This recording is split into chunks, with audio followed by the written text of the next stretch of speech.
One thing that people might say, the rebels haven't betrayed Gaza because they never did anything for Gaza in the first place.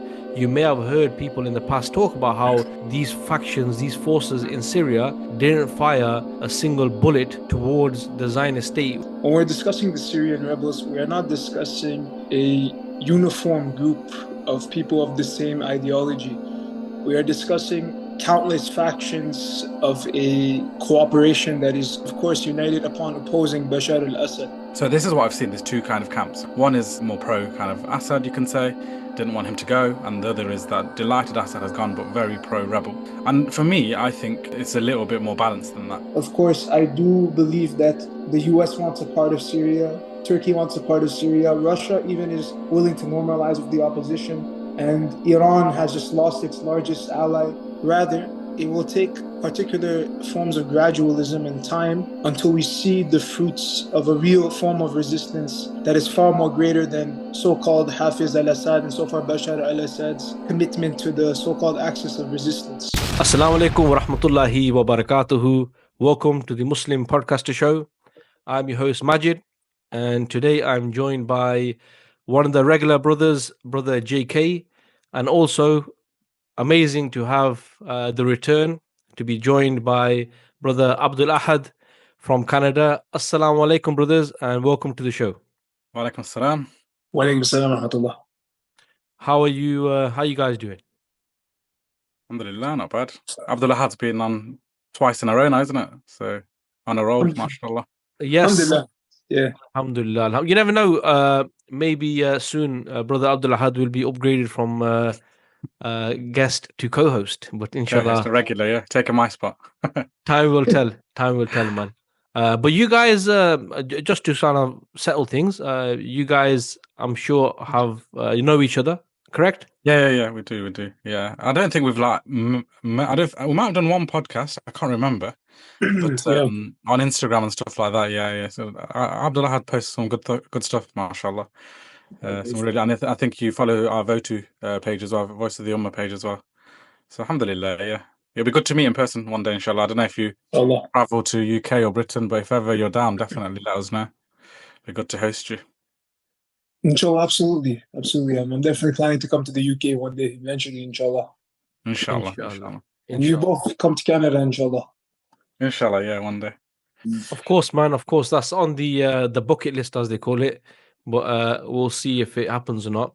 I think, guys, you know what? Because today is a kind of serious topic. So I think, we've had all the introductions. I think we're all comfortable now. We're settled. So I think let's make a start, inshallah, right? So for years, we've seen that the Ummah has been united, right, in its condemnation of Bashar Al Assad's brutal regime, right? And I think collectively Muslims have been appalled by what's been happening, and they have been really supporting the move of removing this dictator and freeing Syria from this brutal dictatorship. But now we see, as everyone should know by now, Assad has gone. He's fallen, and his regime has fallen, and the Syrian rebels, they've taken control. However, what's happened is a debate has emerged, probably call it a fierce debate about the consequences of this, I would say, great shift, not just in Syria, but actually for the entire region, and most importantly, the Palestinian cause. We see that this has, added fuel to this debate. And we know what's happening in Gaza. We've spoken about it many times. I've recorded many podcasts with Brother JK. I've recorded podcasts with Brother Abdul Ahad about the issue in Gaza, the genocide that's going on. And what we're seeing in regards to this kind of debate that's taken root since Assad has fallen is some argue that the removal of Assad has actually weakened the so-called axis of resistance. And people perceive, and Muslims certainly, is that this was really the only regional bloc which was perceived as openly opposing the Zionist state, right? And it was standing firmly behind Palestine, behind Gaza. And this has actually led to Muslims, and I've been in contact with Muslims who have claimed that, intentionally or unintentionally, the Syrian rebels are harming or have harmed the struggle for Palestinian liberation. And some have actually gone as far as accusing the rebels, and I'm sure you guys have both seen this as well, as being agents of America and of Zionism, right? So in today's discussion, I want to tackle two key questions, and there will be many more, but these are the two key questions that I want to discuss with you guys and get your thoughts on. First is, have the Syrian rebels betrayed Gaza? And the second question is, the fall of Bashar al Assad, is this a victory for the Ummah, or is it a trap set by foreign powers? So let's begin with, inshallah, with the first question. Have the Syrian rebels betrayed Gaza? And brother Abdul Ahad, as you're our special guest, I'm going to kickstart with you, bro. What's your thoughts on that question? Sounds good, of course. Bismillah. So the question needs to be broken down into particular aspects. When we're discussing the Syrian rebels, we are not discussing a monolith, a uniform group of people of the same ideology. We are discussing a large, big tent, countless factions of a cooperation that is occurring, that is, of course, united upon opposing Bashar al Assad. So when it comes to the matter of, have the Muslims who liberated Asham from the grips of Bashar al Assad, have they betrayed Gaza? It is it could almost imply this when we are asking this particular question. If we are to ask about particular forms of opposition that, for example, do actually normalize with Israel and Zionists, that I will be going into details about, that has occurred, but that does not represent the mainstream opposition forces. So I do not believe that the Syrian opposition has betrayed Gaza. Rather, it will take particular forms of gradualism and time until we see the fruits of a real form of resistance that is far more greater than so-called Hafiz al-Assad and so far Bashar al-Assad's commitment to the so-called axis of resistance. Yeah, Jazakallah khair. JK, your thoughts? Yeah, no, I agree with what Abdul Ahad is saying. I think we have to give it time. I think just jumping to conclusions and judgment is probably not the right thing to do. It is quite messy. It's very political. I think you're going to your question about whether the rebels have betrayed Gaza. I think the word betrayal is very strong, very, that's a big accusation, right? So, and as Muslims, we don't use terms like that so loosely. If we are going to make that claim, we will absolutely do it based on evidence and certainty that this has happened. So I think for me, I think it's a little bit more nuanced than a yes no. I think the way I view it is this. So I think what I've seen, there's essentially two kind of camps that I've noticed on Twitter and on social media and discussions with Muslims. One is that this one extreme is that actually Assad was part of the axis of resistance, and he was like you mentioned this part of the force repelling the occupation and part of like the Iranian influence as well as Yemen and some of the other forces we have seen, and therefore he was acting as a blocker to Israel, and he was protecting Syria from kind of Israel's expansion, which we have seen as a result. And therefore, anyone who and they viewed this rebel expansion and this rebel victory as in terms of a loss. They viewed it as a loss towards the Muslims and the Palestinians, and I particularly make the point Palestinians. They saw it as a loss to Palestinians. So there's this one camp here, yeah, and then the other camp you have is the ones who, and look, this is not me making judgment, because actually some of it is understandable. I think from both sides, right? I understand both sides. And then the second camp is where there's been, euphoria and joy and kind of elation at the fall of Bashar al Assad, which is totally not just understandable. I'm with that. I'm with that sentiment. We are delighted with the fall of not only Bashar al Assad, who was a tyrant and brutal to the Muslims of Syria, and he was a kafir, to be fair, given power. His family was given power, and it's great to see the end of the Assad rule, starting with his father Hafiz al-Assad. So this is something that every Muslim should be joyous about.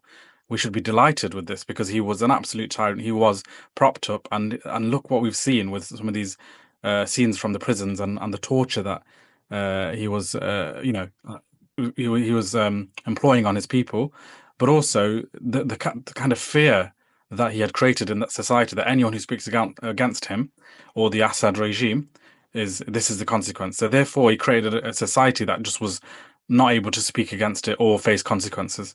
So therefore, I understand that there's a second camp who's elated by this, but I think also there maybe have been drawn into this a little bit, in that they're viewing this victory as some sort of complete, pure Islamic victory. Comparisons made with the liberation of Asham during the time of the Sahaba, during the time of Abu Bakr and Umar and Khalid bin Walid, this kind of comparison as well, right? So this is what I've seen. There's two kind of camps. Right? One is more pro kind of Assad, you can say, didn't want him to go, and the other is that delighted Assad has gone, but very pro rebel.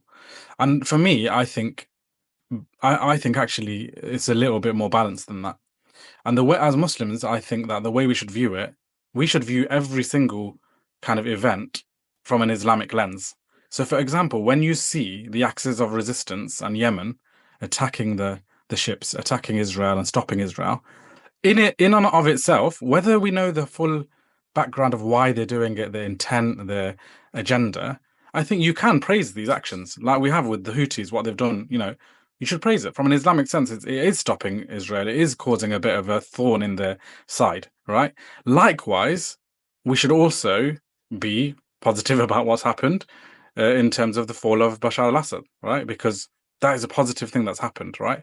But at the same time, we shouldn't, in either of these, we shouldn't go too far and view it as that, this is the be all and end all.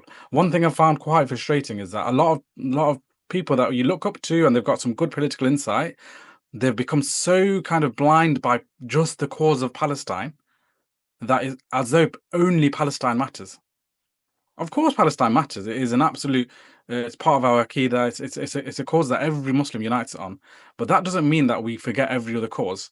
So as though just because what the rebels have done has caused some sort of concern and the Israelis are going to benefit from it, therefore it's not a good thing. No, it is a good thing. A tyrant has fallen, right? So for my view is that we should take that balanced view, take the events for what they are, but also ask questions, be critical. The fall of Bashar al-Assad is not enough, to be honest. We should have high aspirations. Allah is on our side, right? Just now that the rebels have come to power, alhamdulillah, that's a positive. We can view it as a positive. But at the same time, we should ask questions as to what are their aims. Are they going to rule by Sharia? Are they going to, what are they going to do against the occupation? Are they going to allow the colonialists to kind of take over and implement their plan? Because the same way we account the other rulers, Erdogan, the King Abdullah, Saudi Arabia, we account them, don't we, for their weakness in terms of their action against the occupation. In the same way, al-Jolani and HTS and the rebels will have the same accountability, right? In time, give time. I agree with Abdul Ahad there.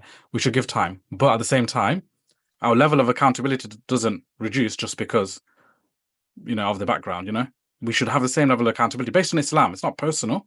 It's an Islamic duty that every Muslim has, right? So that would be my view of. I know it's a bit of a nuanced answer. It's not a clear-cut answer you might have been looking for, but this is my view on the situation. I don't think there is a clear-cut answer, bro, because the reason why I mentioned at the start in the intro the fact that Muslims are unified in terms of the condemnation of Bashar al Assad before what's happened is because they knew they knew this was injustice. However, the genocide in Gaza has kind of shifted things, and what I see is that both sides of the arguments are purely emotional, right? And people cannot detach themselves from the emotion. So the same people, I mean, you've got many non-Muslims like Richard Medhurst and that Jason Jason Hinkle, Hinkle. but Yeah. the thing is they are kuffar from what I know. So I don't really give them the time of day in terms of their viewpoint in life is different. But what Muslims are seeing is the fact that this our priority right now should be Gaza. There's a genocide going on, and what this has done, this is, and some have even said, look, we agree with it, but the timing's not right. And what they are seeing is they're seeing certain political events, whether it's a ceasefire in Lebanon, and they're just seeing that there was a moment when the Zionist state seemed like they were on the ropes, and it seems like now, due to certain events, they are now actually in kind of pole position. But I think that's the thing, and I think what both of you guys are saying is the fact that no more thought needs to be applied. So, brother Abdul Ahad, just in terms of what you mentioned about the makeup of the sort of rebels, um, one thing that people might say is the fact that the rebels haven't betrayed Gaza. Why? Because they never did anything for Gaza in the first place. You may have heard people in the past talk about how these factions, these forces in Syria, didn't fire a single bullet towards the Zionist state, whilst, and this is talking about not just the genocide, this is talking about a few years ago when, Al Aqsa was being attacked. And this was a common theme. People were saying, like, why is it that it just seems like they're fighting other Muslims or other regimes or other groups, Muslim groups, but they never turn their guns on the Zionists. Then also there's the video footage of these Syrian fighters being um, treated, looked after in Zionist hospitals, right? So it muddies the water a little, but I think what's important is what you mentioned about the sort of makeup of the rebel faction, because then what you can probably see is that you can't just generalize, because there are people with different viewpoints.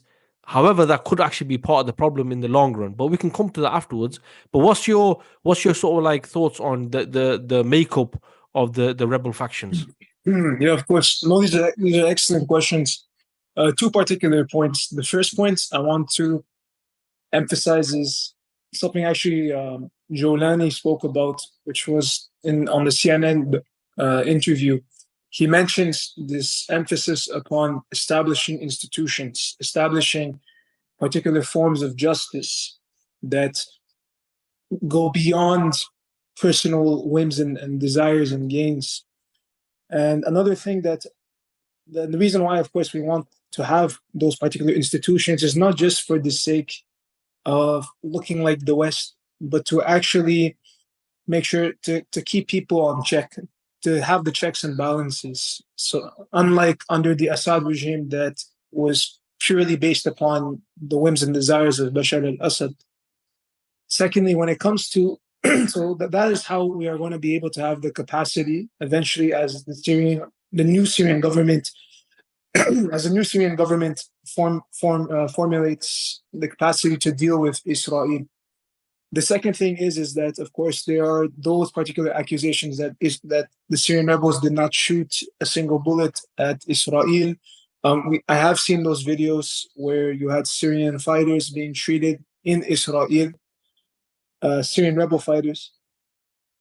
It's once again, the rebels are not a monolith. They are not one particular group. You have, of course, more Muslim-oriented rebel groups that are more Islamically based, such as Hayat Tahrir al-Sham, such as other particular groups stemming from Idlib. And in the south of Syria, I'll give a particular context. You had from the early go of the revolution, the Sovereign Front, which was a combination of more than 50 smaller rebel groups that came together with mixed ideologies. Some were trained by the US, some were more independent. They really were an extremely diverse set of groups coming together, including Druze groups too, not just Sunni Arabs, but Druze groups too. Now, that being said, a lot of the times there were disagreements with these particular groups, and I did some research about it, and approximately 12 smaller groups actually started to make deals with Israel near the Golan Heights, and they split off from the Sovereign Front. And the Sovereign Front condemned these particular actions from its higher leadership. So a lot of the times when we do see those particular videos, people want to generalize and claim that JK and Abdul Ahad, the Free Syrian Army, and Daesh are all the same particular sort of, I guess, agents of Israel and the US, when of course this is not necessarily the case. It is much more complicated than this, and I'm just giving one particular branch of the tree to understand a particular context. Jolani has spoken countless times about that after Damascus, Al-Quds is on the way. There are videos from him, be it in Idlib, be it currently recently, where he is mentioning that it's not just Damascus that we're reaching. It's Al-Quds. And there has been countless other videos of his soldiers of other particular groups that whereby they spoke about not just the conquest of Damascus against the Ba'ath Assadist regime, but of course they do want to seek justice for our Palestinian brothers and sisters eventually, gradually, through the assessment of proper institutions, through the assessment of organizing themselves in a way that will be more cohesive. Because at the moment there are countless degrees of actors that are being in play. Of course, I do believe that the US wants a part of Syria, Turkey wants a part of Syria, Russia even is willing to normalize with the opposition, and Iran has just lost its largest ally. So we are going to see a very new kind of ajib kind of politics that is going to be being played, that is really undecisive what's going to be happening. And Jolani, I believe, a few days ago made a comment that this new transitional government will be taking around 3 months to establish itself. So I think that does give just time to see how things do play out, and also the fate of our brothers and sisters in Palestine, be it in the West Bank and Gaza. Jazakallah. JK, any thoughts on that?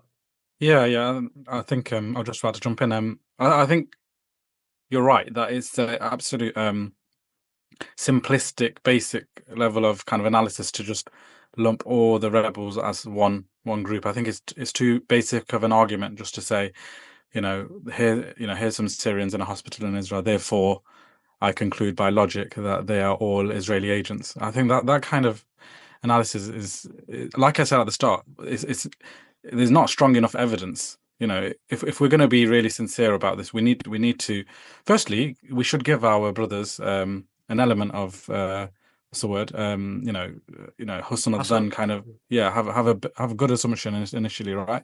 And only when there's overwhelming evidence, then you should kind of say, look, there is evidence here, or ask questions. We don't need to jump to. You ask questions. I think that's the thing. Accountability and it's by asking questions, right? So I think it's very simplistic to say that they're all Israeli agents, or like the simplistic argument that came up at the start of it, that why has this happened directly after the ceasefire in Lebanon? And to be honest, you could argue that both ways. One way is that it's very convenient that it's happened and it's helping Israel.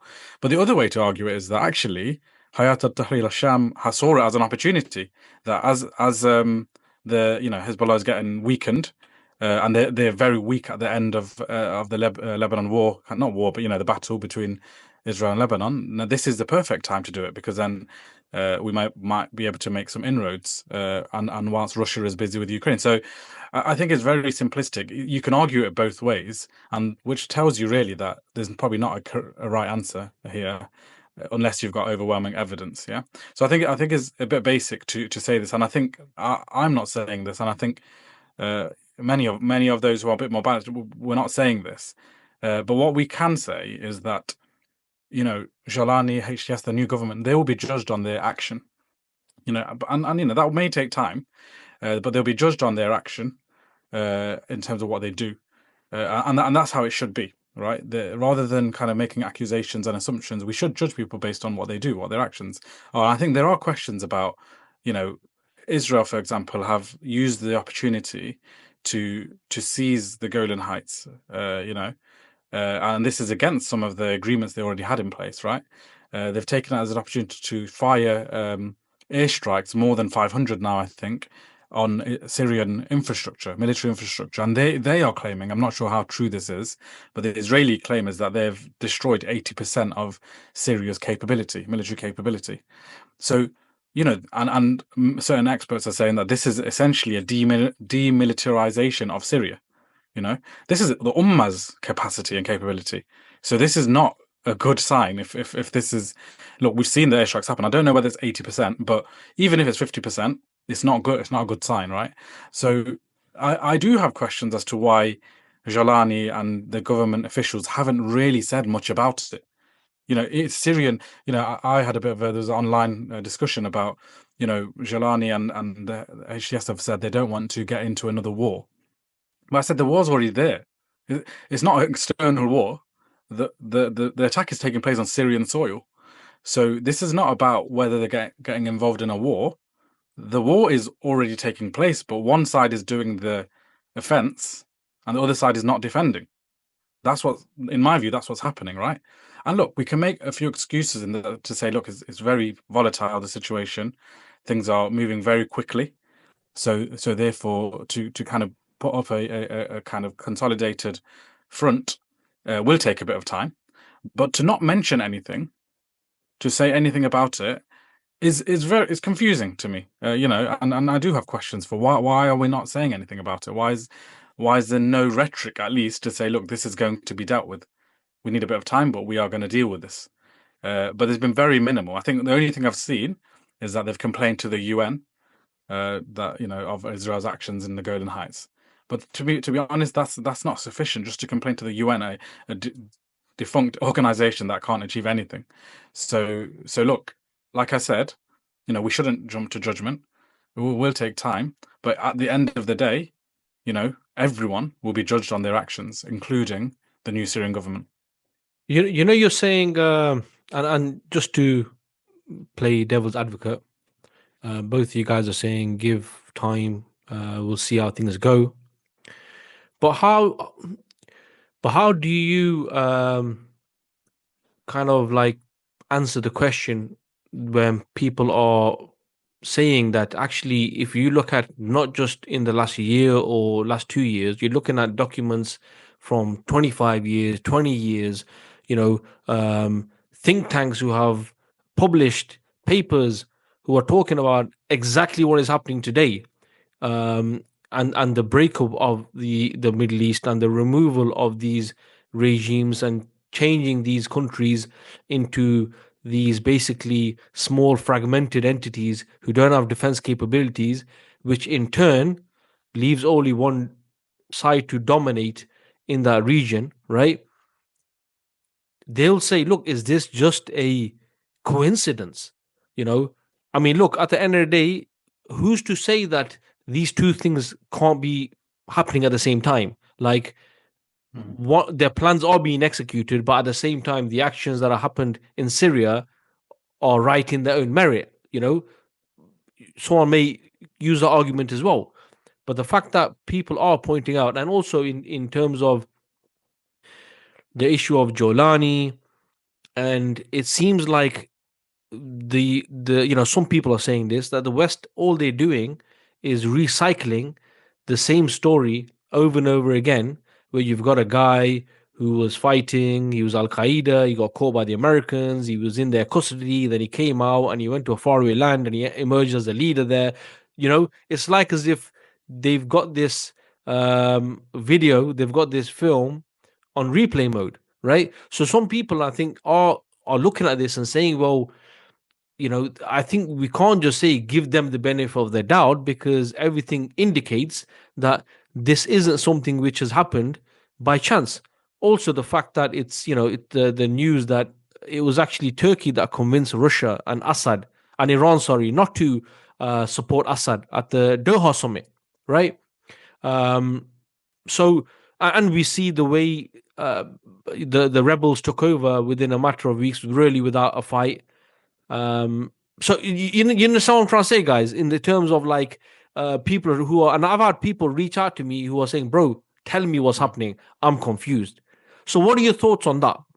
Abdullah, I'll start with you.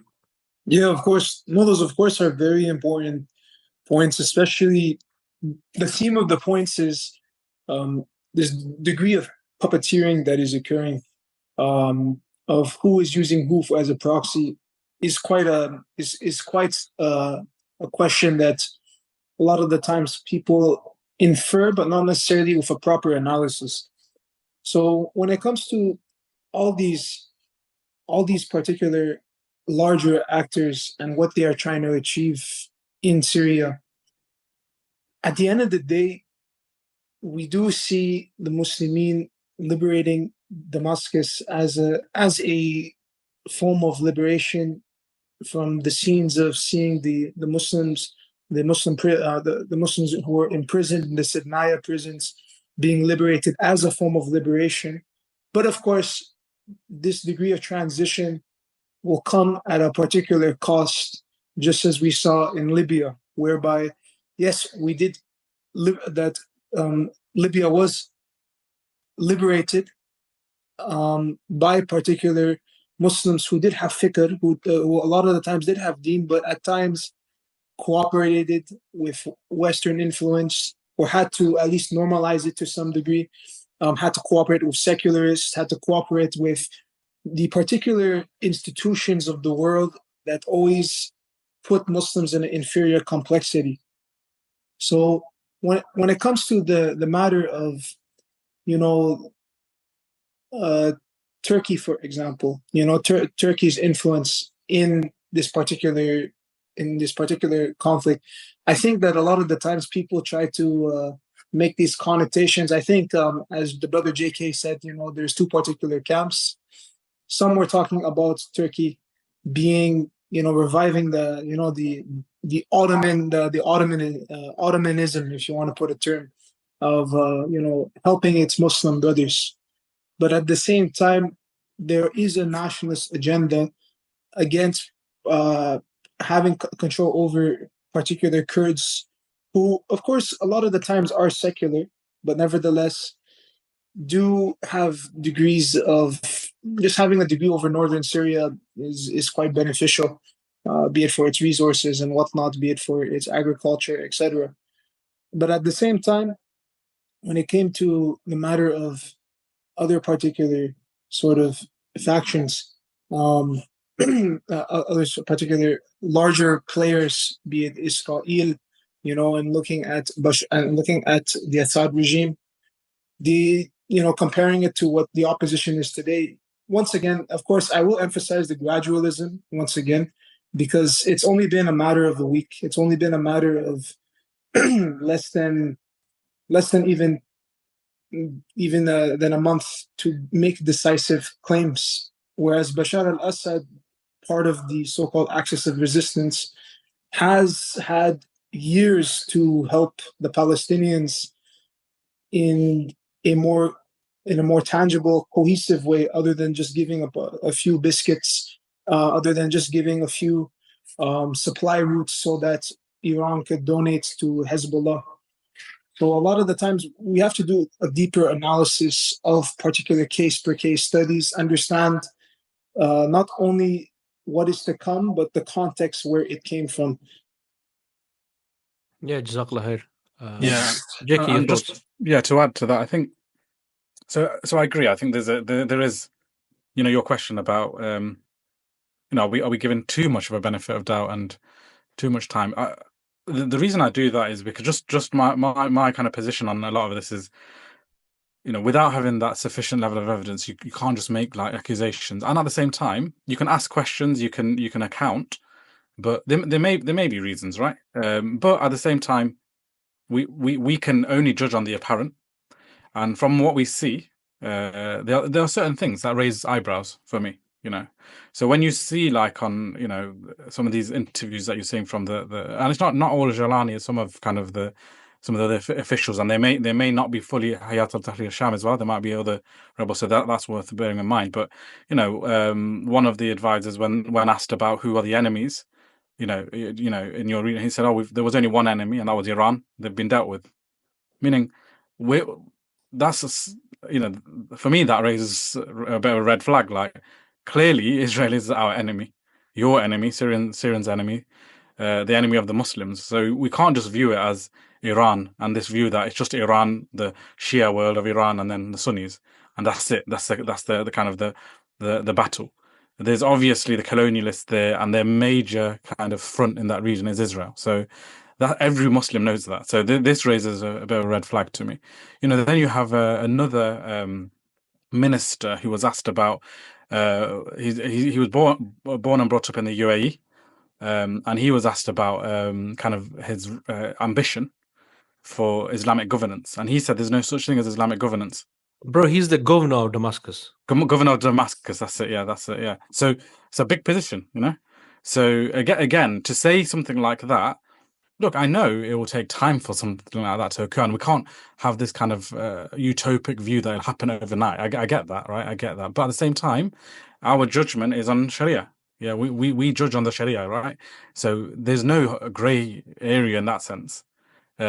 Whilst it might take time, we still judge on the Sharia, right?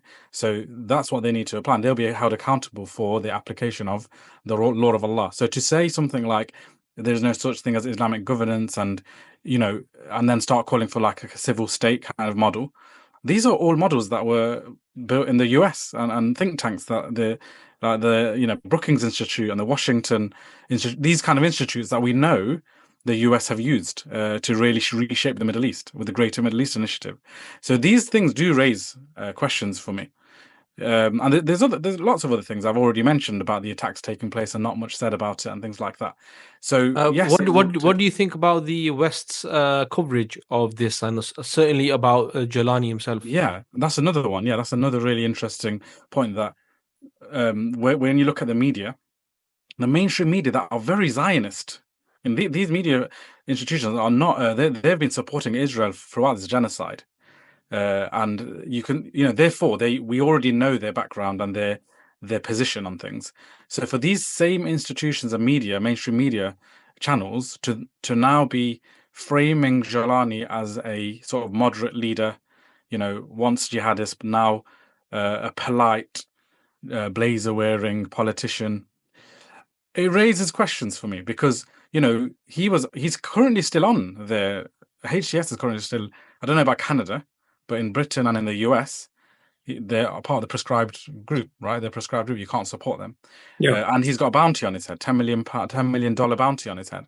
So they did view him as a terrorist, and all of a sudden now they're fully behind this person, and they're gonna rein back all this these sanctions and these prohibitions on these groups to accept him. And like you said, they've framed him as a moderate, someone who is diversity inclusive in terms of bringing. And whilst it may be the case that he has shifted away from maybe his prior beliefs, but for the Western institutions that we know have an agenda to frame it like this, it raises eyebrows, right? Then compare that to the way they have spoken about others, like Yahya Sinwar, who we know is a is part of the Hamas. Obviously he was martyred. May Allah accept his shahada. Mm-hmm. That how they framed him as some sort of brutal terrorist, who's someone who wanted to kill civilians. If you if you compare the articles, totally different from the same media channels, right? So for me, this also raises questions as to what's being played here, what's going on in the background, and we need to be a bit cautious before jumping to any side. Just step back a little bit and think about what's actually occurring here. The West won't just allow this to happen, no chance. So for them to be so open and accepting of it, for me, is a bit of a red flag. It raises eyebrows for me, and we need to be aware, and we need to take the advice of the Prophet ﷺ when he said, "The believer is not stung from the same hole twice." This isn't something new. This has happened in the past with the Arab Spring.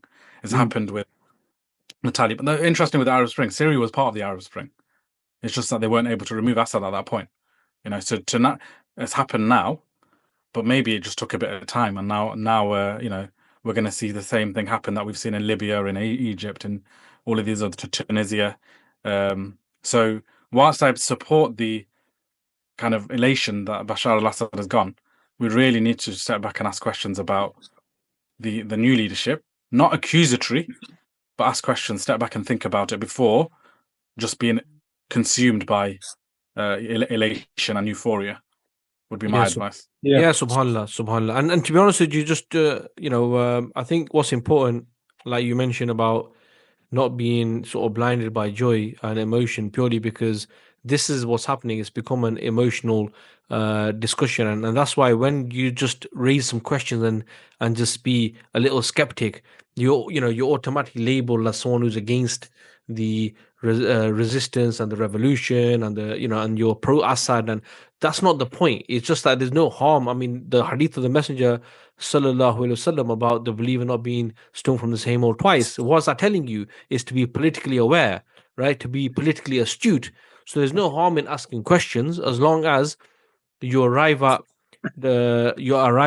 conclusive answers which are based on evidence and not just women. And especially when it comes to accusing another Muslim about something, this has to be something which isn't just fictional. Has to be something which is fact. But Brother Abdul Ahad, I'm going to come to you now, inshallah, right? Yeah, of course. You can comment on what JK said, but I want to pose the next question to you as well. So you can do both if you like. And moving on a little, there's so much to discuss, man. There's so much to discuss. But moving on a little, the second question I wanted to discuss about what's happened and the fall of Assad, whether this is a victory or a trap. To get your thoughts on that as well. So yeah, you can also come back to what JK said if you want to, and then also give us your thoughts about that new question. Yeah, of course. No, it actually ties very well into the new question. So I always use a particular comparative analysis whenever discussing these particular subjects, be it Libya, even Afghanistan. Look at, for example, when Afghanistan was liberated from American occupation back in 2021. People failed to realize the situation Afghanistan was in, where they were extremely reliant, I believe, of $2 billion worth of aid from the US annually. And then after that cutting off, literally making the Taliban regime so desperate to even cooperate with China, to cooperate with Russia, to cooperate with Iran. So if we do see a new Syrian regime that cooperates with the US, that cooperates with Turkey, that even cooperates perhaps with Russia to some degree, it shouldn't be surprising, but of course it should be raising the eyebrow. Nevertheless, while we do raise the eyebrow, we should understand the context of why Muslim factions, Muslim entities, be them states, be them non-state actors, cooperate at times. Just as going back far to the Soviet invasion of Afghanistan, when the Americans were supplying various degrees of mujahideen, militias and groups with weapons. We need to ask ourselves, is it the ultimate form of evil to accept weapons from the US or not? And also, I would argue, actually, the whole matter of the Zionist media, I forgot exactly the context. I believe it was a Israeli foreign diplomat being interviewed in Al Jazeera, or I'm forgetting exactly, or even BBC. I'm forgetting exactly who it was. They were commenting upon when the liberation of Latakia occurred, when the Russians freed and the Assad regime surrendered there, Israel basically, with its navy, bombed strategic sites in Latakia, and the commentator of the news of the news platform I was asking this Israeli foreign diplomat, why is Israel doing this? And the thing is that the diplomat basically the foreign, to some degree of a technocrat. He basically, the Israeli technocrat, he said that they fear that these military institutions will come into the hands of quote unquote jihadists, Islamists, in these particular terms. So I would actually argue that there is a divided Western interest in the matter of Syria, whereby the Zionist wants something, but then the US may want something else. So once again, context matters. Now, when it comes to, of course, the question of, is this a victory or not? I have, just right off the bat, I do see it as a victory for Ahl Sunnah, for the Muslimin. It is like a victory that we have seen in the past, whereby Sunni Islamic dominance comes once again. Now, of course, when it comes to not only just that dominance, but that justice, whereby all those who did injustices, not only just to Muslims, but to non-Muslims too, and to other particular denominations, is now being held to account from what we are seeing. We have seen, actually, the brother Tokir Sharif, who does amazing humanitarian aid work with Live Update Syria, he was mentioning particular points about Hayat Tahrir Sham. What are they doing, as of now? And at the moment, they are on the lookout for regime complicit officers, be them those who served in the Sinai prisons, be them those who bombarded innocent Syrians in the Air Force. And right now they are looking for people, and the full extent of the law is going to be going against these individuals when they are being judged. But bro, just to jump in there, sorry to interrupt you, is the fact that they and this is just a question that's come to mind because of what you're saying.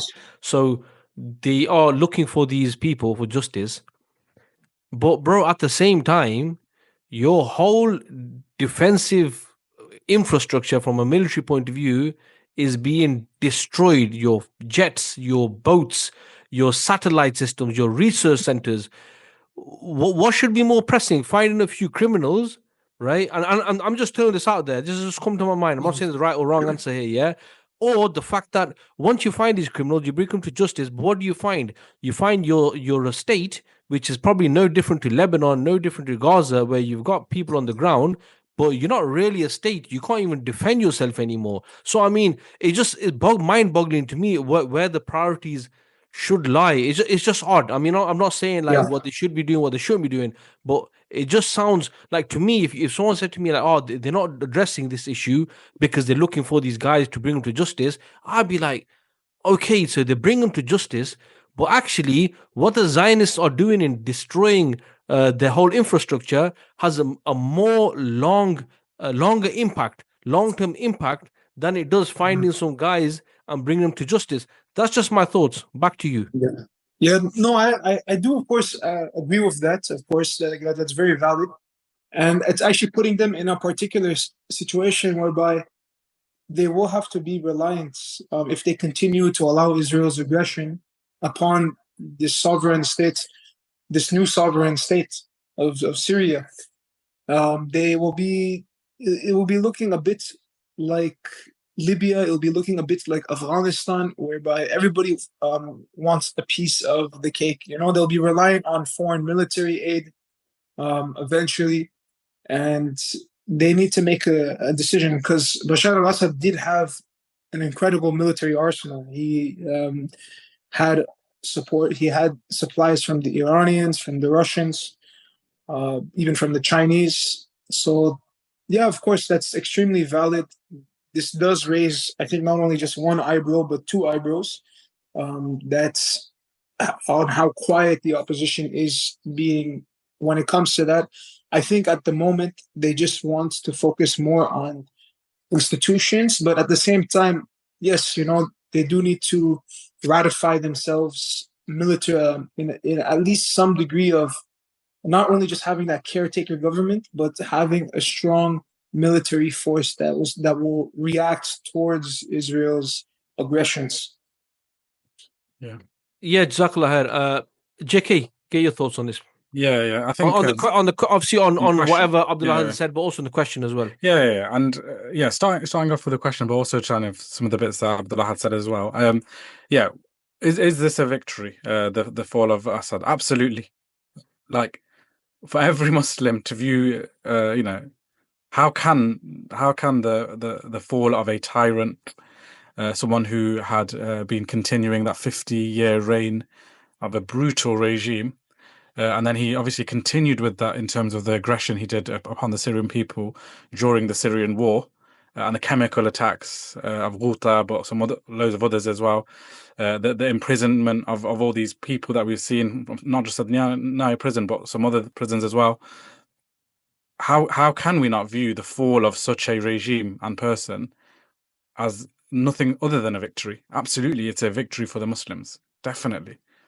That no uncertain terms. So anyone who says that's not a victory, I'm sorry, but really you need to question your allegiance, actually, because this, these are Muslims in Syria. And the other thing, just on that as well, it's easy for me. I'll talk about myself, and it's easy for me to sit here, make judgment. I'm living in the comfort of my own home. For Syrians that are living there, and also the Palestinians in their situation, we have to be a little bit, we need to. I've seen some of the work Tox has done as well, and some of the other brothers in Syria that are from. I went to uni with Tox actually, so I know him quite well. He's done some brilliant work there. So actually, we need to allow the Syrians to celebrate this in the way they would, and have a little bit of, what's the word? Kind of drop the shoulder a little bit on some bits, because actually they've seen the brutality, right? So therefore you have to let them be emotional. How can you not be emotional? So therefore it is absolutely a victory for Muslims, definitely. But then your second bit, is it I think it can be both, actually. I think that it is a victory in the fall of Assad, but also there is an risk that there is an element of a trap. I'm not saying it is a trap. I'm not saying it's absolutely they're in cahoots with the Zionists and America. I'm not saying that. I don't think there's sufficient evidence to say that. But there's absolutely a risk of a trap taking place. But the thing is, JK, the fighters, the rebels, don't need to be agents for this to be a trap. Exactly. No, that's my point. But what I'm trying to say is, like, yeah, you're right. There can be elements that are in, part of the conspiracy, and others that are just being used. You're absolutely right. That most of the time that is the case. You don't get a whole institution being part of a conspiracy a lot of the time. It's usually certain individuals. But what I'm trying to say here is, I still think there's time will tell. But as Abdul Ahad was saying, I think we need to be realistic. There's going to be an element of taking support from other governments, and in Islam that can happen. You can take support from other governments, but the key thing is that you still own you're still in charge of your own what's the word, your path, your kind of fate.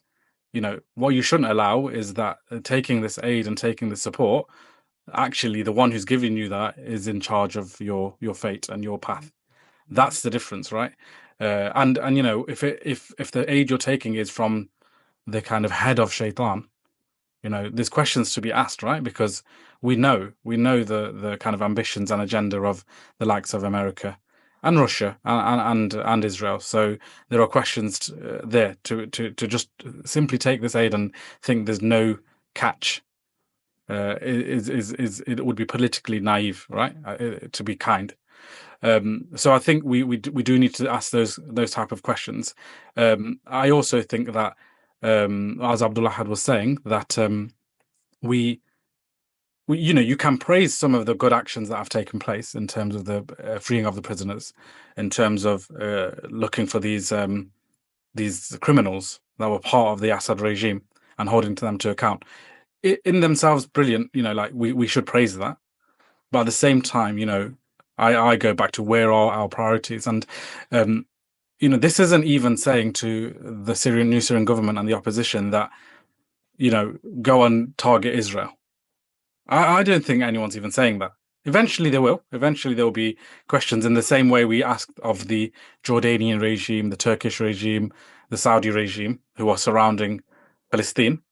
Now, where is your ghira? Where's your kind of honor for the Muslims of Palestine? In the same way, we will ask Syria that. We asked Assad that when he was in, although he was a kafir, you ask this of regimes and governments that have the power, that have the capability to do something. That will be asked. But here, that's not even being asked. What's being asked here is that your own land, your own sovereign soil is being targeted. Your own capability is being targeted massively. Yet there's no action. So I don't know if I answered your question, but I think it is a victory. But there are some seeds there of where it feels like there could be some risk of a political trap taking place. And my hope, I don't want to be right. I want to be wrong, totally right. I'd love and I pray and make dua that actually there's been a masterstroke of chess here, and actually, yes, there's some. It seems one way, but actually, there's a game being played, and the Muslims are on top. They're controlling it. They are going to take action. I pray that is the case. Yeah, but in politics, I was watching a video just before this. Actually, in politics, whenever we do analysis, there's three things we need to take into account. One is the interests of the actors at play. What are the interests of Turkey? As Abdul Ahad mentioned, the Turkish have not this kind of Islamic ambition, Ottoman ambition. They have their own national interests. Erdogan has a natural interest. He also has a domestic issue with the Syrian refugees. So he wants, obviously, them to be returned, as well as the PKK and YPG thing that Abdul Ahad mentioned. So, Turkish has their own agenda. The Americans and the Zionists, they have their own agenda. And I'm not saying they're all in cahoots, but they will use it, right? They will use the situation. And you've seen that the Zionists have done that. They've used the situation for their own end. To say that the Syrians are allowed, I think that's a bit of a stretch, but they've definitely used it, yeah? So that's the first thing. We need to understand the interests, right? And the second thing is that we need to be aware of history. We have to, whenever looking at politics, be aware of the history. Know that actually these plots and plans have taken place in the past. We were in jubilation in 2011. I mean, Abdul Ahad, I think you're a bit younger than me, but I don't know whether 2011, I'm sure you remember when the Arab Spring occurred. Yes. Everyone was in elation that, look, the tyrants have fallen. Mubarak has fallen. Ben Ali has fallen. Gaddafi has fallen. Saddam, all in the past. But what did that lead to? Even when Morsi came to power, it was like, yes, Morsi he's an Islamist. He's going to do something. But what came to play? There are checks and balances that the West have. There's only so far you can go until you're wiped out. We gave you some sort of sovereignty, we gave you some power, but actually, if you don't follow our playbook, then you're gone. And they removed Morsi. And who do we have now? Sisi.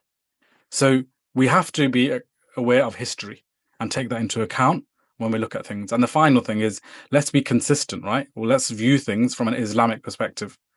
Don't jump to conclusion. Don't take some of these socialists who are like totally pro-Assad and you think, subhanAllah, are you Muslim or come on, like, how can you be so pro-Assad? It's not just Palestine that matters here. All the Muslims matter. The whole Ummah is a concern for us. Yeah, so we have to be consistent in our view of things, and that consistency should be based on the Deen, right? As we all agree. So for me, that's kind of my take on the question you've asked. Subhanallah. I mean, to be honest with you, even the question about victory, how do we define victory? I mean, is victory the removing of an oppressor, or is victory something more than that? And we can come back to that because I think it's important. But there's another question that I want to pose, a scenario I want to pose to you guys, which came to mind, and especially because both of you have used certain terminology like being realistic, by giving them time and giving them a few months before we can judge them and stuff like this. Fair enough, cool. So what I'm going to ask is this: is the Sunnah of Rasulullah sallallahu alaihi wasallam unrealistic, Is it not practical? Is it impossible? Because Allah subhanahu wa ta'ala tells us that it is in the Rasul that is the best example. So when we look at the Seerah and we see certain scenarios that the Muslims and the Prophet sallallahu alaihi wasallam came across, where you could argue maybe he could have been a little more pragmatic, or he could have done this, taken a bit slower, or he could have done this, he could have done that.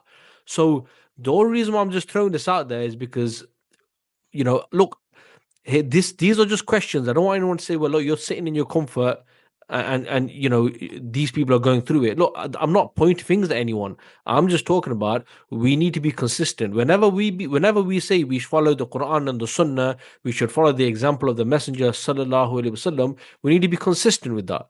So here, what is our expectations? What are people's expectations about Syria? What is our expectations of judging al-Jolani, on judging the rebels? What is the expectations we should have? If they are expectations which are pragmatic, then maybe you might get some results. If they are objectives and expectations linked to the deen, then someone will say, well, they're falling short. So the reason why I'm saying is that the fact that you have certain people like the governor of Damascus say, look, there's no such thing as Islamic governance.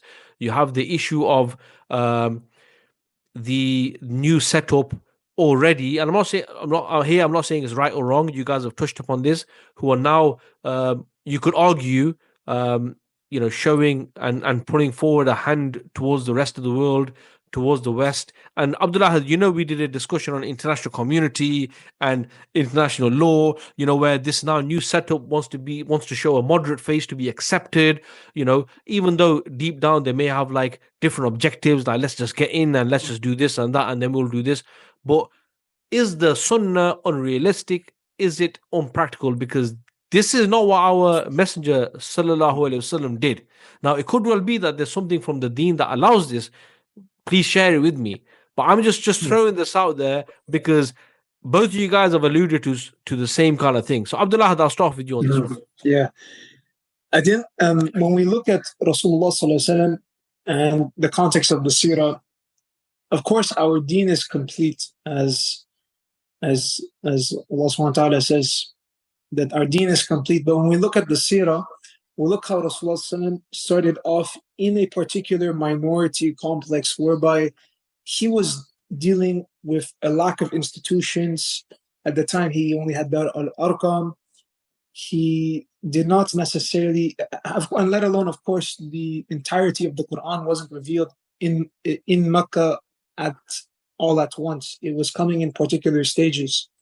Now, of course, after it was revealed, we saw that the Sahaba, when they took on the leadership of the Khilafah, they implemented the deen completely in a particular form that even at the times when they were going for the conquest, be it the conquest of Syria, be it the conquest of Egypt, whereby initially the non-Muslims were more than the Muslims, they had a particular degree of institutional framework. Now, when it comes to Syria, Hayat Tahrir al-Sham, the new transitional government, it is, of course, sad to hear that governor of Damascus speak in a particular way. For me, it was even sad to hear al-Jolani on the CNN interview speak in a particular context of inferior complexity, whereby instead of just saying that, yes, we want to have our Islamic Sharia, our objective laws of Allah subhanahu wa ta'ala being established through an institutionalism, he jumped right into saying the emphasis on institutions, that, sometimes people think that Islam is, for example, what the Iranian regime imposes, but it's actually a lot of the times a misapplication. There's this degree of like apologism that occurs. And whether this apologism is a reaction towards gaining that support of the international community, at the end of the day, it's always going to put us down, because once you accept that you're an inferior complex, you're just always going to be stagnated within that. You're going to be like the Taliban being very reliant on Chinese and Chinese investments. You're going to be looking like Libya, whereby one government is more supported by Turkey and another one is supported more by the UAE.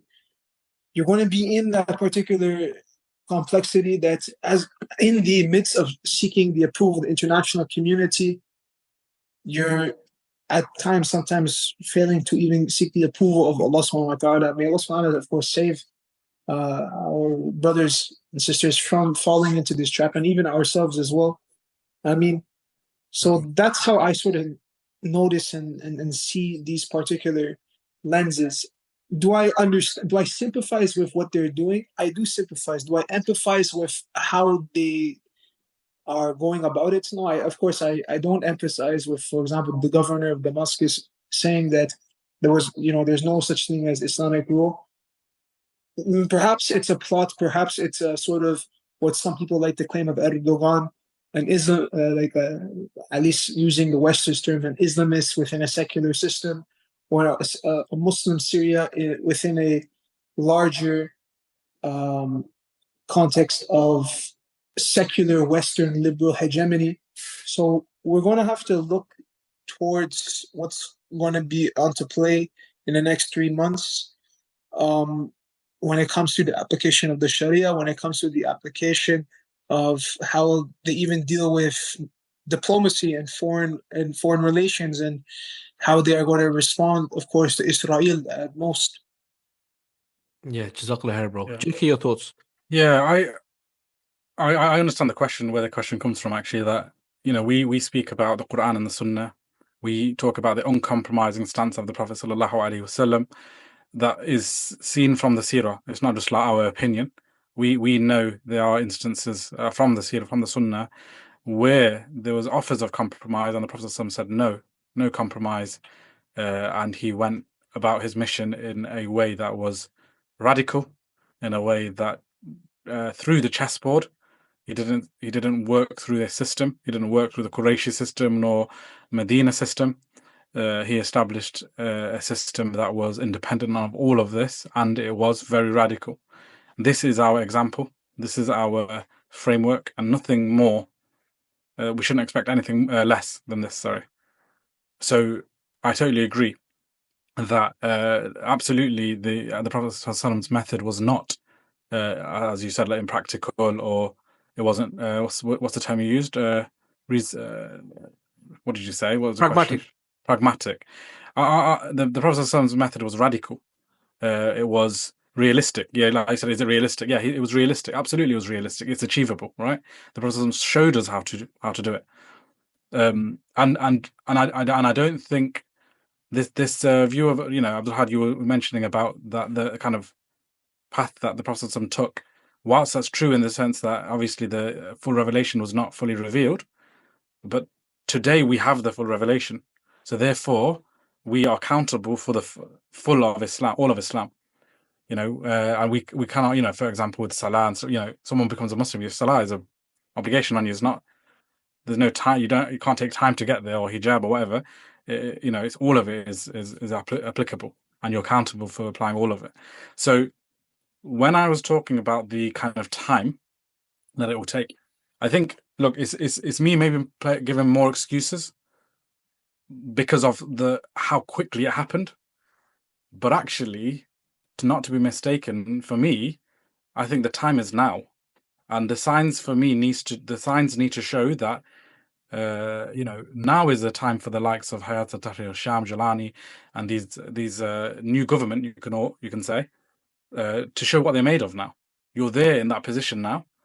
If you really want to stick to where you came from, Jolani's past, they were calling for an Islamic state. This is what they've said in the past. They want an Islamic state to rule by Islam. So now that you're here in power, rule by Islam. We can't expect anything less than this, and Allah does not expect anything less. They will be accountable for that. They're in that position of power, and it isn't a case of, okay, you will give a bit of time and then we'll do it and we'll work through the systems. But I think there's an element of, look, things like this do take time in the modern world, but actually from an Islamic perspective, we have to really have those high standards and high values to implement Islam in the way the Messenger sallallahu alaihi wasallam implemented it, right? Totally transform society, create a system that you have control over, you can protect yourselves. You know, there are certain characteristics of a state, an Islamic state. You know, firstly, that the sovereignty is to Allah, but actually the authority belongs to the people, meaning the people you don't impose your leadership on the people like we had with Daesh and ISIS. The people authorize you, you know, they give bay'ah to you. They authorize you to take care of their affairs and represent them. But the sovereignty still belongs to Allah. This is the basis in which they gave you authority, that you will rule by Allah and Islam, right? And at the same time, there's other characteristics of a state, that they're able to protect themselves from an aggressor, that they're able to control and be able to propagate Islam, implement Islam, right? So this is how we should judge it. And there are already a few questions to be asked, right? One around the kind of sovereignty to Allah and Islam. You know, are they going to implement all of Islam? The other bit around protection. You know, are they protected? When you're seeing 300, 400 strikes on your own sovereign state, then there's questions to be asked about. Are you able to even protect yourselves? You know, and then the third one around, you know, where does the authority actually belong? Is it to the people, or actually are there other foreign actors at play that are, kind of guiding you along the way according to their agenda? So not to be mistaken, whilst I've maybe been a little bit soft on bits, actually, the Islam requires us to hold a high standard, and this is the level of accountability that needs to be asked upon, not only of Syria, but all the regimes of the Muslim world. If they're saying they represent the Muslims, then represent the Muslims, right? You'll be held accountable for this. So that's my view on the situation. Yeah, subhanAllah. I mean, it's a difficult one because, look, at the end of the day, you know, we don't want to detach, you know, what we're talking about from the reality. So at the end of the day, you know, yes, the Sunnah, the Quran and Sunnah is clear, and we hope that, you know, the fruits will benefit the Ummah, will benefit the Deen. But the reason why I raised that was because, you know, what we see is from the Seerah and even from the Sahaba, you know, just think about when the Ridda wars, when, you know, Umar radiallahu anhu had that discussion with Abu Bakr radiallahu anhu about, you know, these certain group of tribes, you know, they haven't apostatized, you know, just give them a bit of leeway here, and, you know, and when we're a bit stronger, all the military's out and stuff like that, you know. And what was his response? You know, his response was quite harsh. So I'm just trying to kind of like bring this together in terms of this argument about give them time and the and looking back at our history. But guys, the podcast has been explosive, but there is one final question. I got many questions, but let's leave it to this last one that I think we need to answer or get your thoughts on anyway before, you know, we come to a close, right? When we are talking about a free Syria, I mean, in all honesty, if you look at the Syria today, even when they announced the fall of Assad, a third of the country still controlled by the SDF, and the Americans are there taking out all the oil and the agriculture. So, you know, it just seems like it was just a photo shoot, kind of like moment, if I'm going to be honest. However, when we're talking about free Syria, freedom, now, people can have different views on what is freedom, right? A free Syria, what does it look like? The Druze might have their view, the Christians might have their view, but as the Ummah, as Muslims, we certainly must have a unified view here. Now, a free Syria isn't just a Syria which is free from Bashar Al Assad. From a Muslim point of view, it would be a Syria which is free from Taghut, which is free from Kufr, right? And that's how, when we would say Syria is free today, okay, if you're saying Syria is free from Assad, fair enough. But if you're saying Syria is free now, right, I think, you know, there's more to it. And that's one part of the question. And the other part, which is linked to it, is as Muslims, isn't now the moment that we should be in the masajid, the shayukh, the du'at, all discussing that the Muslim Ummah needs to have a civilizational project, not just be content with a change of regime, a change of face, but rather have a civilizational project which, looking at the past experiences that has happened of the Ummah, what's happened to the Ummah, to realize that as long as we, don't have a civilizational project which is there to change things from a radical point of view, right?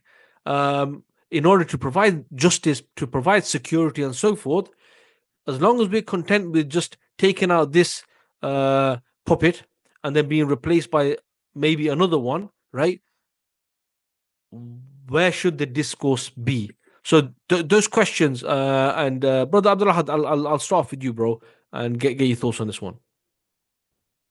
The Ummah needs to be free from the shackles of inferior complexity, of Stockholm syndrome, towards the degrees of secularism, liberalism, Western imperialism, Russian imperialism, Chinese imperialism, whatever particular forms of hegemony that occupy large forms of power in the world. It needs to be free from that.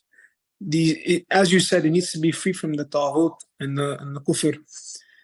So when discussing a free Syria, it's not even about actually Syria. It's about a larger connotation of having freedom from even the concept of a nation state.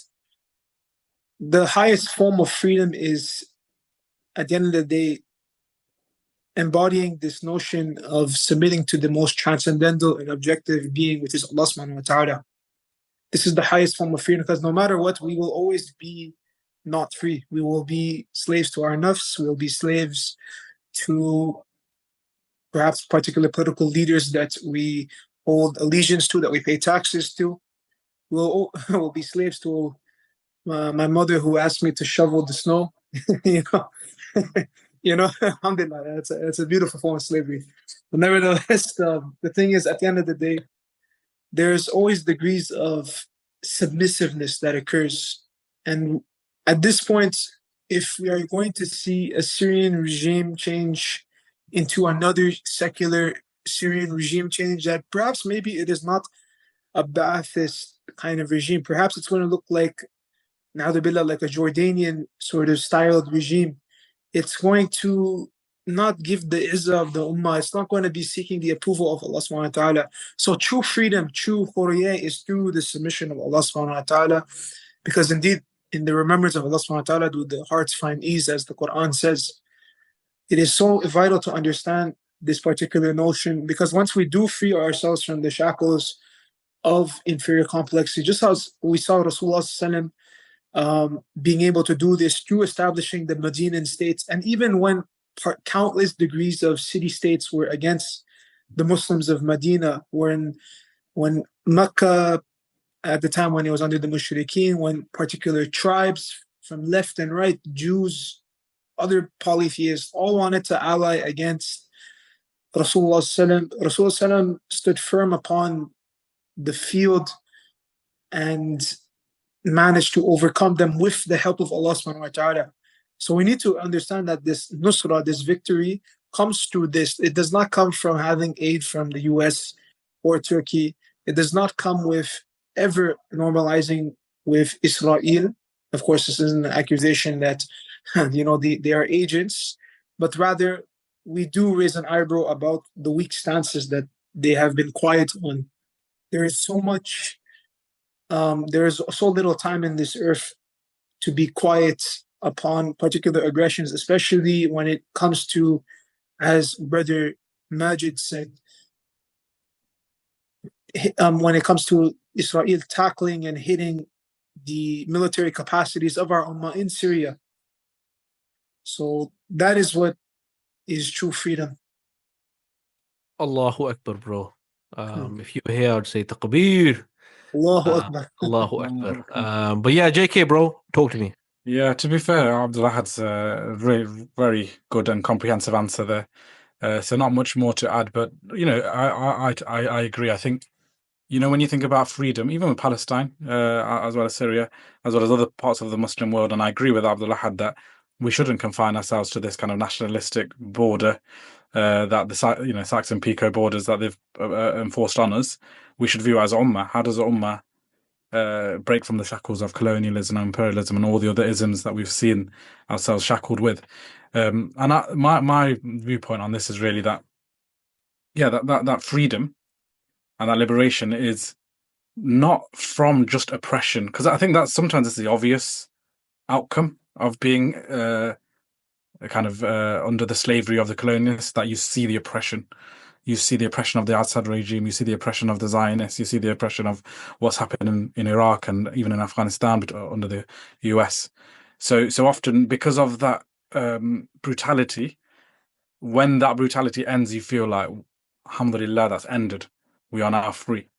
But actually, from an Islamic standpoint, absolutely, that whilst that is a positive move to move away from oppression, and it's good to see that this comes to an end, because how difficult it is to see some of these prisoners, that what they've been through, and the fact that a lot of them lost their memory, and the sisters that have been raped and the children that have been born in these situations. It's just so difficult to see, and to be free from that, alhamdulillah, is good to see, right? And this is going to be a natural reaction that we'll all have, especially those that went through it. But in reality, our freedom is what the Prophet ﷺ has shown us, what Allah really requires from us, and that is being free both from the oppression and the physical shackles, but also kind of in our minds as well, having that freedom in our minds that actually it's only when we please Allah, when we are really, as Abdul Ahad said, we move from the servitude of man, whether that's unwillingly because we've been shackled, or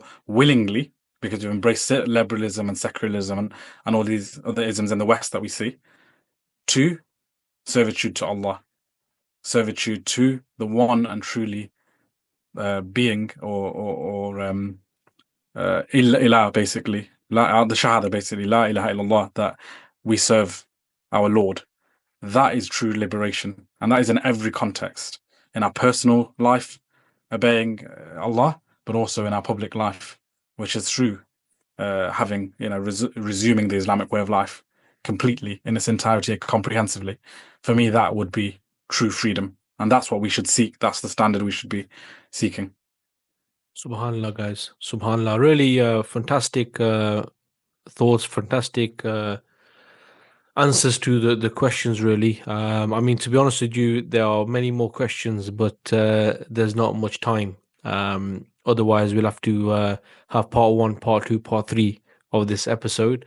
But yeah, when you're talking about topics, you talk about questions, I wanted to get your thoughts on, the paper tigers that these regimes are, that once the external support disappears, they crumble. But you know what, we can probably leave that for another time. But what I will do before we close, and I'll start off with you, Brother Abdul Ahad, just to get any final thoughts as I normally do, before we end on the topic, or anything else you want to share with the people listening or watching this. Yes, Brother Abdul Ahad, go for it.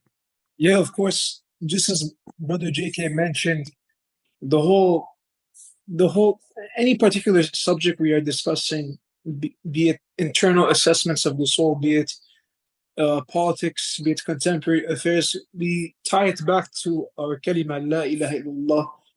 The first part of la ilaha illallah is la ilaha, which is a negation, which negates any degrees, any forms of accepting something that co-equals or even can challenge Allah subhanahu wa ta'ala, illallah, except Allah subhanahu wa ta'ala. There is no degree of deity, there is no degree of quwwat, of power, illallah, except Allah subhanahu wa ta'ala. So regardless of when people are talking about, for example, that the Ummah needs Bashar Al Assad, really ajib sort of kind of takes that some people that I've met that have, for example, some were trying to argue that Bashar Al Assad was needed for the Ummah, for our brothers and sisters in Gaza. Some were arguing that the rebels have to normalize ties with Israel so that Syria doesn't become like another Lebanon or another Gaza. At the end of the day, there's a famous sheikh, I'm forgetting his name, but he mentioned a quote. He's from Jordan.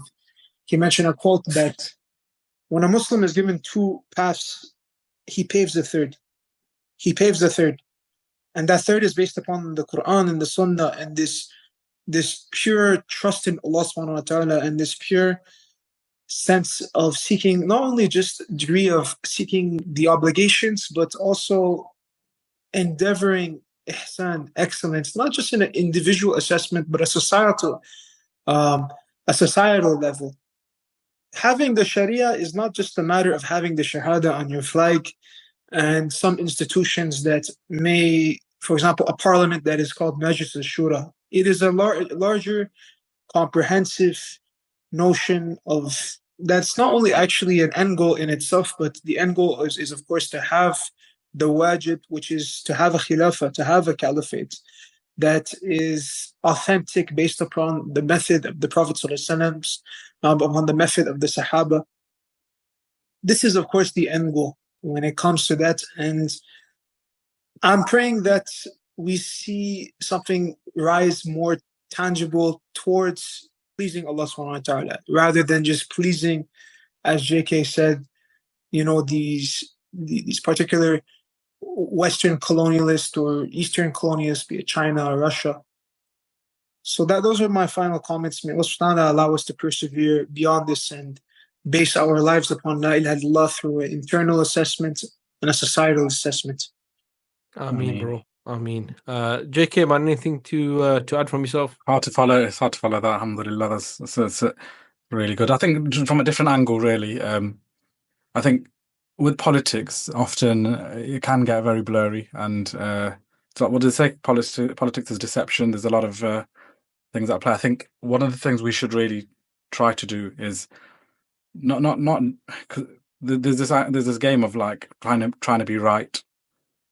This is there's too much that matters here to kind of play a game of this. We're not just making analysis for the sake of it. What we really want here is like Abdul Ahad said, we want the true goal, the objective of resuming Islam and pleasing Allah subhanahu wa ta'ala. That's what we want to achieve. So when we talk about kind of giving time and things like that, I think my main point there is don't just jump to something you heard and just to kind of, it fits my agenda, so I'm going to like promote it. Verify things, understand actually has this happened. I saw the video of some of the Alawis saying they'd rather be under the Zionists, for example, and it proved to be actually this is not the belief of most of the Alawis there. They don't want to be under the Zionists. Why would they? But things like this in this kind of environment where there's so much confusion, things will get shared. And so my point here is that we really need to have a little bit of caution when you're taking news, verify it, but at the same time also be critical, ask questions. If there is something that's coming out and it feels like actually there is prominence here in terms of the evidence and we're seeing a pattern, then we should hold accountable those that are involved from an Islamic lens. So always apply that Islamic lens to things. Don't have a kind of view and therefore try and just support that view with it. Apply the Islamic lens of things. See good for what good is and see evil what evil is. And really judge from there to really understand the situation. Ask and understand the different perspectives. It might be certain things even us three are not fully aware of. So it's not always an exact science, this. But at the same time, we should do our best, not be fooled, not to fall into the traps of the colonialists, and have this high standard, high intellect when it comes to situations like this, but much of the situation of the Muslims around the world. Yeah, Jazakallah khair, bro. Jazakallah khair to both of you. May Allah subhanahu wa ta'ala expose the plots and the plans of the kuffar. May Allah subhanahu wa ta'ala allow the Ummah to see these plots and plans, and for the Muslims to succeed, whether it's in Syria, whether it's in Gaza, wherever it may be. But succeed in establishing the deen of Allah subhanahu wa ta'ala, in removing oppression in the land. And this is our hope. This is our hope. And like you said earlier, JK, you wish that all the maybe doubts that you have in your head, that you're proven wrong, because we are tired, man. We can become impatient. We want, when you raise your hands to Allah subhanahu wa ta'ala, say Allah subhanahu wa ta'ala has established the deen now, but Allah subhanahu wa ta'ala has a sunnah, as they would say. Allah subhanahu wa ta'ala says, Allah doesn't change the condition of a people until they work for that change. So we can raise our hands and we can make as much dua we want for oppression to be removed and for the deen to be established. But if we don't put in that effort, then it's not going to happen. But guys, really, Jazakallah khair. I'm sure the people listening, watching this would have, will have, and would have benefited from the from this topic, from your thoughts, and I do urge, and I do, invite them to share their comments within the comment field. It's important to know whether people think we are, right, we're wrong, we are along the same lines, or like JK said, they just know something which we don't, and it will, inshallah ta'ala, improve our understanding on the situation if we know, if we have all the information. And for those people who haven't really already subscribed, please make sure you do, and like the video and share this with your family and friends, inshallah. Guys, once again, really, it's been a pleasure to have you guys on, and hopefully we can do this again soon, inshallah. And to everyone listening, until the next one, assalamu alaikum wa rahmatullahi wa barakatuhu.